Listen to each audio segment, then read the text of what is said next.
भारत जो हम एक्सपेक्ट कर रहे थे कि कुछ सख्त फैसले सामने आएंगे, अब वो अनफोल्ड होना शुरू हो गए हैं। पाकिस्तानियों के वीजे खत्म कर दिए, 48 घंटों में वापस जाने का कह दिया है, वाहगा और अटारी चेक पोस्ट बंद करने की बात की है, सिंध तास मुआहिदा मुअत्तल करने का ऐलान कर दिया है। What's your take on this sir? देखिए, ये सब ड्रामाबाजी है। वीजों से पाकिस्तान को कोई फर्क नहीं पड़ने वाला। वाघा वाला भी वो ऐसे ही ड्रामा है। और असल चीज ये है कि अब ये वाजे हो गया है, क्योंकि ये पहले जब ये खबर आई कि भारत ने इस तरह का वावेला मचाया है, एक फॉल्स फ्लैग ऑपरेशन किया है, तो बाकी सारी चीजें तो क्लियर थी कि दीगर माजी के ड्रामों की तरह ये भी भारत का एक ड्रामा है और वो जज्बात बरंगेज़ा करके वो कोई सियासी मकसद हासिल करना चाह रहा है। और वो सियासी मकसद अब वाजे हो गया है कि वो क्या था। वो ये था कि ये सिंध तास मुआहदे को उसमें से एग्जिट करने का ये रास्ता ढूंढ रहे थे। और ये चंद महीनों ये काफी ये इनका एक वेल प्लान मंसूबा था जिसपे वो अमल पैरा थे, क्योंकि पाकिस्तान ने एक डिस्प्यूट पे कोर्ट ऑफ आर्बिट्रेशन के लिए ऑप्ट किया था और भारत कहता था कि इसको कोर्ट ऑफ आर्बिट्रेशन के बजाय न्यूट्रल आर्बिटर इसका फैसला करे। और उस पे जब वो डिफरेंस हुआ तो उसकी आड़ में उसने इससे निकलने के लिए नोटिस दे दिया। अब वो उनकी जो इंटेंशन बड़ी क्लियर थी और वो ये मौका ढूंढ रहे थे, एक साजगार माहौल की तलाश में थे। और मेरा ख्याल है उन्होंने शेप एनवायरनमेंट करके इस तरह का ड्रामा रचा के अब उसकी आड़ में इसको एग्जिट करने का ऐलान किया है। मगर ये कर नहीं सकते क्योंकि ये इंतहाई बचगाना और एक इंटरनेशनल लॉ की एक सरीहन खिलाफ वर्जी है। अच्छा सर, जैसा आपने फरमाया कि पानी बंद करना चाह रहे थे, इंडस रिवर ट्रीटी जो है उसको ख़त्म करना चाह रहे थे, लेकिन इतनी आसानी से कैसे ख़त्म कर सकते हैं? चूँकि वर्ल्ड बैंक इन्वेस्टमेंट भी है, इन्वॉल्वमेंट भी है, इसके अलावा दीगर मामलात भी हैं इंटरनेशनली। इतनी आसानी से तो भारत ये नहीं कर सकता इंडस रिवर ट्रीटी को ख़त्म।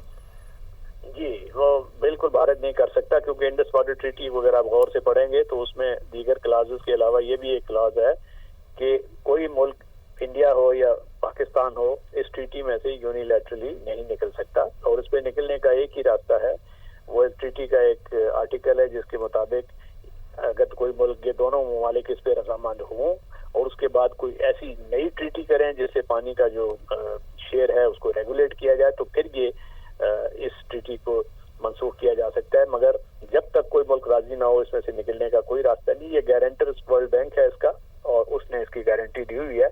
और अब ये तज़किया जो है दोबारा गारंटर के पास जाना चाहिए, उसकी भी रेपुटेशन का मामला है। राशिद वली साहब, आप जैसे फरमा रहे हैं कि भारत पानी को हथियार के तौर पर इस्तेमाल करने की कोशिश कर रहा है, लेकिन ये आसान नहीं होगा। लेकिन मैं ये चाहती हूँ कि इसके ऊपर भी आप जरूर कमेंट करें कि ये सारे जो इक़दाम किए हैं भारत ने, ये सिफारती सतह पे किए हैं। क्या आप समझते हैं कि अस्करी सतह के ऊपर भी भारत की जानिब से कुछ इक़दाम हो सकते हैं? और अगर ऐसा कुछ होता है तो पाकिस्तान की क्या तैयारियां होनी चाहिए इस हवाले से? देखिए, अस्करी सतह पे तो उनका एक माजी हमारे सामने है ना। बालाकोट में उन्होंने एक डेस्परेट हरकत की थी और वो दोबारा भी कर सकते हैं, इसलिए हमें अलर्ट होना चाहिए। फिजाई और जो सरहद है उसका दिफा है, उसको हाई अलर्ट पे रखना चाहिए, तैयार रहना चाहिए, कूल माइंडेड तरीके से सारी चीजों को अप्रेजल करना चाहिए, दुनिया के सामने भारत को एक्सपोज करना चाहिए। और अगर कोई इस किस्म की एडवेंचरिज्म वहां से होती है तो उसका जवाब देने की पाकिस्तान के पास पूरी सलाहियत मौजूद है और वो जवाब दिया जाएगा। तो मेरा नहीं ख्याल कि भारत को ऐसा इस कदम उठाना चाहिए। दोनों जोहरी कुव्वतें हैं और एस्केलेटरी स्पाइरल पे जाने का तो रास्ता होता है, वहां से वापस उतरने का कोई रास्ता नहीं होता। अच्छा राशिद साहब, जैसा आप फरमा रहे हैं कि इंटरनेशनल कम्युनिटी को इंटरफेरेंस करना चाहिए और इस मामले पर जो है वो अपना जो भी उनका किरदार है वो अदा करना चाहिए। भारत तो वैसे ही कोशिश कर रहा है कि पाकिस्तान पर प्रेशर जो है वो डलवाया जाए इंटरनेशनल कम्युनिटी से। तो अब क्या पाकिस्तान के पास कौन से ममालिक ऐसे हैं, ऑप्शंस हैं जिनके पास जा सकता है इस मामले को लेकर और फिर उसमें पाकिस्तान की जो है वो मदद हो सकती है? अमेरिका है, चाइना है, ऐसे कौन से ममालिक हैं, रशिया है? देखिए, सबसे पहले तो इसको उस इदारे के पास जाना चाहिए कि जिस इदारे ने इसकी जमानत दी हुई है। वो इदारा जो है उसमें दुनिया का भी एतमाद है, वर्ल्ड बैंक है। वो उसकी, अगर वो वर्ल्ड बैंक सालसी करेगा, अगर वो सालसी से निकल नहीं सकता क्योंकि इस गारंटी है, वो गारंटर है, अगर वो उसको भी मेरा ख्याल है कि वर्ल्ड बैंक को भी यूएन की सपोर्ट हासिल होगी, क्योंकि ये इंटरनेशनल लॉ का मामला है। और पाकिस्तान को ये केस, अगर वो इस पे कोई मजीद फिजिकल एक्शन भारत लेने की कोशिश करता है और उसको यूएन सिक्योरिटी काउंसिल में ये मामला उठाया जा सकता है। और क्योंकि ये एक सिक्योरिटी का मामला है बड़ा सीरियस, जिसमें आ भी जा रही है, तो अगर वो भारत करता है तो ये तो फिर राइपेरियन के तौर पे पाकिस्तान की जो नेशनल सिक्योरिटी है, फूड सिक्योरिटी, वो इम्पेरल हो सकती है। तो हमारे पास फोरम्स हैं, हमारे हलीफ हैं, वीटो बिल्डिंग पावर्स हैं। चीन हमारा बड़ा स्ट्रॉन्ग हलीफ है, अमेरिका भी जानता है, वर्ल्ड बैंक वो ऐसा इदारा है जिसपे अमेरिका का खासा असर और रसूख है। हमारे जो रूस से हम कह सकते हैं, तो हम ये एडवोकेसी, क्योंकि हम राइट पे हैं और हम कोई चीज कोई फेवर नहीं मांग रहे, हम तो सिर्फ अपना एक जो इंटरनेशनल लॉ के मुताबिक कानूनी हक है उसका मुतालबा कर रहे हैं। अगर वो इंटरनेशनल कम्युनिटी उसको देखेगी ऑन मेरिट, तो वो 100% वो फैसला पाकिस्तान के हक में होगा।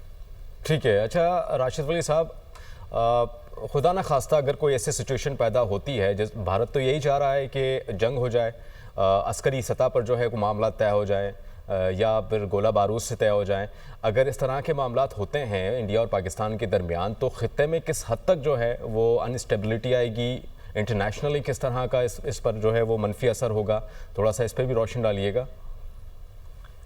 देखिए, भारत को उससे ज़्यादा जो है ना वो प्राइस पे करना पड़ेगी। भारत की जो इकॉनमी है इस वक्त वो एक दुश्वारी से दो चार है, बड़ा मुल्क है, उनकी इकॉनमी बड़ी है, उन पे सीरियस असरात मुरतब होंगे और वो कॉस्ट पे करने की पोजीशन में नहीं है। जंग होगी तो वो भारत को नुकसान होगा इसका, और पाकिस्तान को उतारने वाला नहीं है। वो कन्वेंशनली उसकी अफवाज काफ़ी स्ट्रॉन्ग हैं, वो बैलेंस हैं, वो अपना दिफा कर सकती हैं। और भारत को, क्योंकि देखिए जौहरी कुव्वतें जब दोनों होती हैं तो उसमें जो कन्वेंशनल वॉर होती है उसकी स्पेस बहुत कम होती है, बल्कि ना होने के बराबर होती है। तो अगर वो ये समझता है कि उसके अंदर कोई ऐसी स्पेस है जिससे वो अचीव कर सकता है, तो उसकी खाम ख्याली है। उसने बालाकोट में कोशिश करके देख लिया, चंद फजाई हमले हुए, उसका जवाब हुआ, उसको सुबकी हुई। अब अगर जमीनी हमला करके किसी पोस्ट को लेने की कोशिश करेगा तो वो दूसरी पोस्ट से हाथ तो बैठेगा किसी और सेक्टर में। राशिद वली साहब, ये सब कुछ एक ऐसे मौके पे हो रहा है जबकि अमेरिकन जो नायब सदर हैं वो भारत के दौरे पे थे और दौरे पर हैं, और हमने देखा है कि अमेरिका की बहुत ज़्यादा ताल्लुकात भी बेहतर हैं, सिंपथीज भी हमेशा ऐसे वाक़यात में भारत के साथ होती हैं। आप समझते हैं इस टाइमिंग को किस तरह से आप एनालाइज करते हैं? आप समझते हैं कि भारत प्रेशराइज कराने का थ्रू अमेरिका कोई पर्पस अचीव कर सकता है? देखिए, वो बिल्कुल ये कोरियोग्राफ उन्होंने इसी तरीके से किया है ताकि वो उनको इम्प्रेशन दे सके कि ये एक दहशतगर्दी का मामला है। मगर मेरा ये ख्याल कि वो अमेरिकी इतने नाइव हैं कि उनको ये समझ नहीं है कि ये सारा क्या खेल खेला जा रहा है। और वो इस भारत का जो ये स्टांस है, मेरा नहीं ख्याल कि उसको वो बिलीव करेंगे।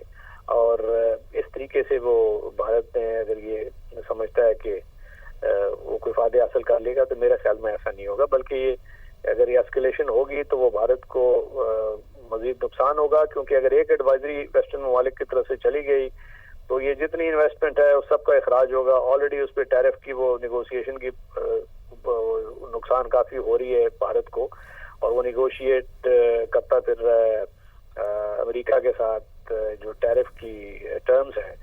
और क्या वो इस हालात में जंग का मुतामिल हो सकता है? मेरा नहीं ख्याल।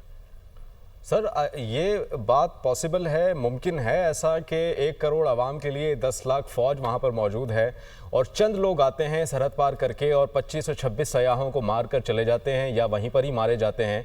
ये आपको मुमकिन लग रहा है? तो ये तो सवालिया निशान तो खुद भारतीय फ़ौज पर, नरेंद्र मोदी पर और भारतीय आर्मी चीफ पर उठता है कि भाई आपकी जो सिक्योरिटी थी वो कहाँ थी अगर इस तरह का मामला हुआ भी है।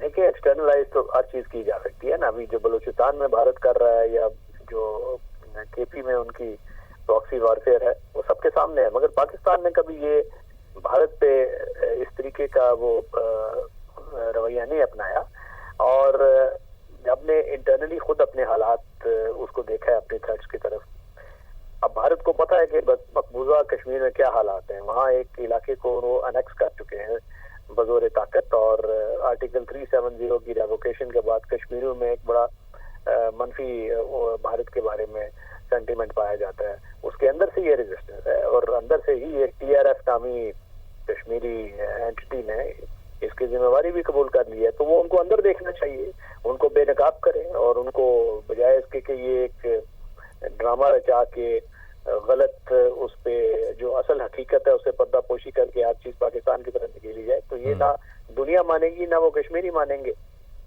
सही। राशिद वली साहब, ये जो यकतरफा फैसलों का जो डायनेमिक्स हैं, क्योंकि जब दो मुल्कों के दरमियान मामलात होते हैं और इतना ही बड़ा एक इशू होता है, बड़े लेवल के ऊपर होता है, तो आप ये यकतरफा फैसले कर लेना, खुद से डिसाइड कर लेना, इसको किस तरह से एनालाइज करेंगे? ये कितना काबिल मुज़म्मत रवैया है? क्या इसकी कोई इजाज़त है डिप्लोमेटिकली? नहीं, कौन सा यकतरफा रवैया? यकतरफा जो रवैया भारत का है इसमें कि बगैर तहकीकात के डिसाइड किया, सारे मामलात खुद से तय कर लिए, सारी पाबंदियां जो चीज़ें भी अनाउंस की गई हैं। देखिए, वो ये तो उन्होंने प्लान किया हुआ है ना, और ये वो निकलना चाहते थे सेंटास माहरे से, उसके लिए उन्होंने नोटिस दिया हुआ था, वो बहाने की तलाश में थे, वो उसमें पूरी उन्होंने मुहिम बनाई है, मीडिया को इस्तेमाल किया है, फॉल्स फ्लैग ऑपरेशन किया है, एक फजा बनाई है और उस मायदे से निकलने का ऐलान जैसा फरमा रही हैं ये प्लान था, तो क्या आपको लगता है कि जो वर्ल्ड बैंक है, जिस तरह से आपने फरमाया कि एक रेलेवेंट इदारा और जो जगह है वहाँ वो मौजूद है वर्ल्ड बैंक, उसके पास जा सकते हैं, तो क्या भारत पहले वर्ल्ड बैंक से इस मुतालिक बात कर चुका होगा, उनको एतमाद में लेके ये फैसला किया गया भारत की जानिब से? नहीं, वर्ल्ड बैंक की तरफ से एतमाद में नहीं लिया गया और ना वो ले सकते हैं, क्योंकि वर्ल्ड बैंक तो एक बड़ा न्यूट्रल आर्बिटर है, उसने तो गारंटी दी हुई है, और उसने ये एक डिस्प्यूट था जिसपे एक कोर्ट ऑफ आर्बिट्रेशन बनाया हुआ है जो पाकिस्तान ने ऑप्ट किया है और भारत ने न्यूट्रल एक्सपर्ट के लिए ऑप्ट किया हुआ था। तो दोनों ने मुख्तलिफ अप्रोचेस के लिए ऑप्ट किया था और भारत ने उसी का बहाना बनाया है कि क्योंकि एक अप्रोच नहीं फॉलो हो रही, तो इसलिए ये जो एग्रीमेंट है ये काम नहीं कर रहा, तो हम इससे निकल जाते हैं। अब ये तो बचगाना बात है। राशिद वली साहब हमारे साथ ही मौजूद रहिएगा।